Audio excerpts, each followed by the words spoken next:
All right. Um, Trading recap for the day of today. Today's Friday, so end of the week. I was expecting not that good of a price action. Um, Yesterday's price action though, Thursday was really good. We did catch a trade yesterday and we got a win. We de-risked a lot of money, so we didn't actually like make that much. It was only like 300 on both accounts. Yeah. So on Friday pre-market we had red folder news. It did absolutely nothing to the market, as you can see, 8:30 right here. It did not do anything to the market, and then we had 9:45 PMI, Chicago PMI, which also didn't do anything to the market. So coming into market open, I can hide these real quick. Coming into market open, I had a bullish bias coming into market open because of this gap that had yet to be filled. So yeah, I had a bullish bias, and on the daily, as you can see, it was bullish for that day, and on the 4 hour as well. So 4 hour draws on liquidity, it was these lows, these London lows right here. We had oh no, actually that was yesterday. We had these London lows right there. That I was expecting price to hit before going up. So yeah, we had these lows here, and then these lows here. I was expecting price to go lower, so that we can then go and take out the bullish and fill in the bullish gap. So what we did have, and TJR on his recap, he noticed is that here we have this hourly liquidity down here that was swept 1 hour before market open. So if you go in, you can see that market was swept. So that could have changed my bias if I was tracking that. Because I had a bullish bias all day. I didn't think about like I didn't think that this counted as a liquidity sweep because I honestly didn't see it. So I was aiming for this liquidity sweep, which we did not get. But that's all right. Coming into market open, we had a big push on Nasdaq, and honestly, I wasn't paying a lot of attention to ES, even though we did get cleaner price action here.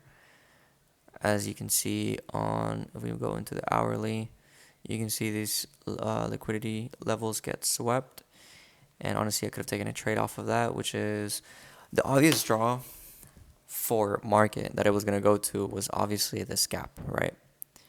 This gap that we had because of the DeepSeek or DeepSeek, I don't know how you say it, the Chinese AI that they just came out with. So this is the move that had happened, and they made this gap in the market.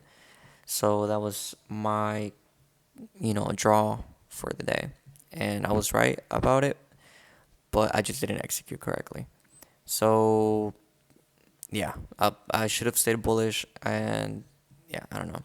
As you can see, I wrote down here, price will always take lows before displacing higher, and that's always. So we had an SMT here as soon as we came in.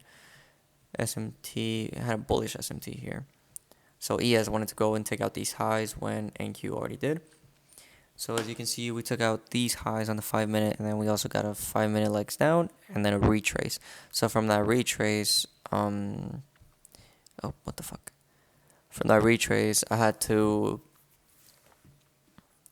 basically I took a short, which on a bullish day is not the best thing to do, to be honest. But I didn't want to switch my buy. I thought it was bullish. I was right about bullish, and I entered off this trade because I thought it was gonna go and take out these lows before it can actually displace higher. So what happened was we got the liquidity sweep, we got the 5 minute legs down, and then we also got the retrace. So on the retrace, I was just looking for a entry, and we got this inverse fair value gap, which was not the best entry because yeah, it just wasn't the best entry. We got that and then got in here and then immediately 2 minutes after got stopped out for 340 loss for the day. I was targeting the lows. Obviously, this is going to be my take profit one and then my final take profit here. The thing about today is that I didn't get any other confluences. You know, we only got that inverse on the 1 minute, which is basically nothing. I was wrong about my bias today. My initial bias was right, which I should have stuck to that. But yeah, we got this fair value gap here. We inversed, and then I went in as soon as the candle closed, which is a bad mistake. I should have waited for at least a change in the state of delivery, or a break of structure, or some sorts, or a displacement lower. Anything that was better than just an inverse fair value gap. So that's what happened in today's trade. I'm close to blowing my funded, and to be honest, on Monday, because today's Friday, on Monday I'll be able to, because I'm not, like I'm not scared to lose money to these prop firms because if I keep trading like with a clear bias and because right now I feel like I'm distracted, honestly, so much going on at work as well and in my personal life too is I just want this to work, because this is what I want to do. And I like the freedom that it gives me, but also the stress is huge. It's huge, and I'm always learning more and more and more about, this, and I'm never gonna stop learning about trading. But the thing is, I don't know how long it's gonna take me, how many blown funded accounts it's gonna take me, how much money I'm gonna lose.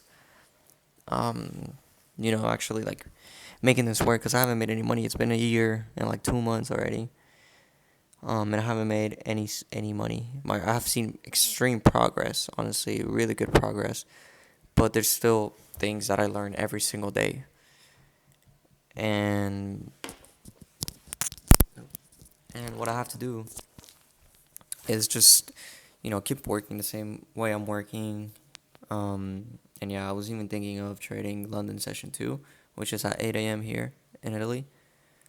So it was either gonna be London sessions as well as New York session, to try and just practice more and then backtest more. I don't know. So I am gonna be risking from anywhere from 350 to 500 every single trade from now on, because I am on two funded accounts and they're only $50. But this one, since I bought it on, what was it, January 6th, 5th, January 5th, it's gonna charge me in February 5th the other $50. So honestly, I can just blow this account or something and then just either reset it if I don't blow it, or and reset it and then buy another one. It's only like $50 a month. Obviously, the activation fee is 150, and for two accounts, it's gonna be like 300. But I can pay that. Like, there's no problem. I just have to stay consistent and keep winning, because as you can see, I had two winning weeks. Look at this. I had good discipline. Good discipline. My risk was great. It was on point. My wins outweighed my losses. And then the week coming after that, since I was getting really close to passing it, my psychology took a turn, and I got the worst of me. As you can see, I had a break-even trade on that day and three losing trades, which is absolutely insane. I never do more than those trades. So yeah, it's pretty unfortunate. This day, it was just like a regular loss. Like, I took that loss, and if I didn't lose that day, with my psychology and all that, I would have been green for the week as well. And then coming into this week, I think Monday's trade was just invalidated. Tuesday's trade was, oh, that was when I was about to blow my funded. I remember. And then Wednesday, it was just a bad psychology day as well. Bad psychology. And then yesterday was a good trade, but I de-risked everything and I won. It was a good trade, to be honest. And then today, bad trade. Bad trade. I mean, the thing that I wanted to do was there, right? Like, it was there, but it just didn't go my favor because I should have seen how much bullish order flow there was. And that's something that I need to work on still because I knew the draw on liquidity. I knew what I was doing, but I just didn't. I just didn't do it, you know? So coming into next week, we did not pass the funded this week, so that's unfortunate, but that's all right.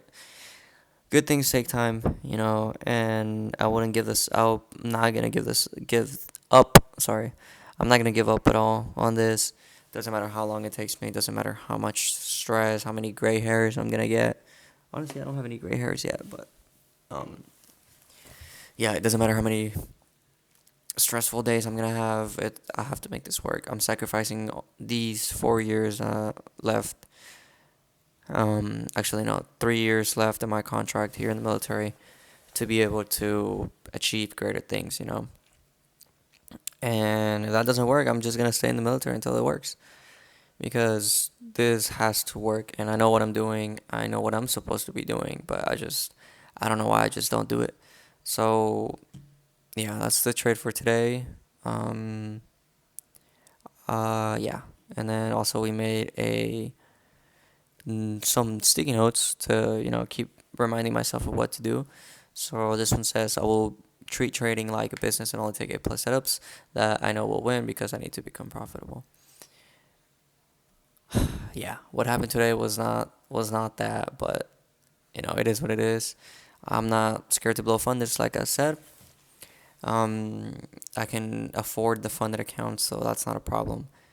But yeah, we'll make it. We'll make it soon. I know I'll make it soon. I'm right there at the verge of becoming profitable. Um, I don't know. I don't know. I think it's just a little bit more time for me to learn more lessons before God can actually give me this success that I have worked so hard on for the past year. So it is what it is. I'm gonna keep living the save life.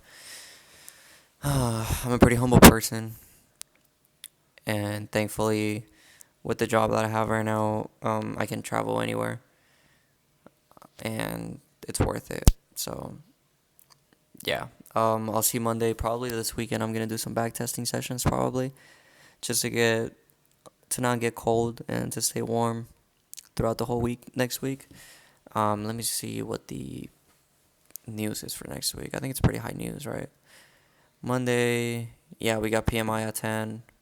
That honestly, that shouldn't do anything to the market, to be honest. But we'll be careful for that. Tuesday, we have job openings. That's gonna make a big um, move. Wednesday, we have PMI as well. Shoosh. Thursday, FOMC and unemployment claims.